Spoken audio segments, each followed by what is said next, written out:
30 ثانيه ربيع. لا، هو 30 ثانيه لما نتكلموا على الانسحاب يكون من خلال قنوات رسميه، وانا اعتقد منذ بدايتي معك في هذا البرنامج في 2013 اشهد دائما بالكفاءه لبرنامج الاعداد للكره العربيه.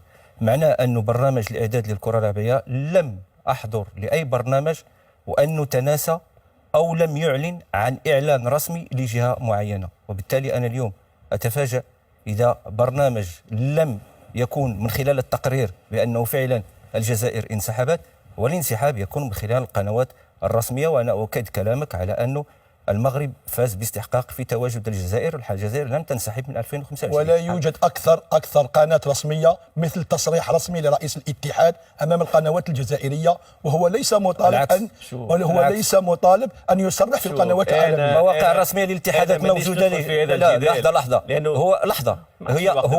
هو القنوات الرسميه والمواقع الرسميه موجوده لماذا؟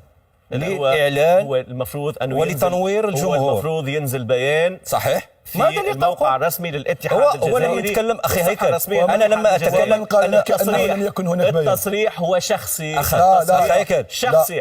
لو كان رئيس الاتحاد أنا اليوم له سلطة القرار يقول في بيان رسمي. أنا لما أتكلم اليوم على انسحاب أنا لما نتكلم اليوم على انسحاب بو علامي أكد لي في بيان رسمي ما كانش في التقرير. اي لا ابو علامي اكد لي في بيان رسمي. انا نعرف على ابو علام ونعرف كيفيه ابو علام.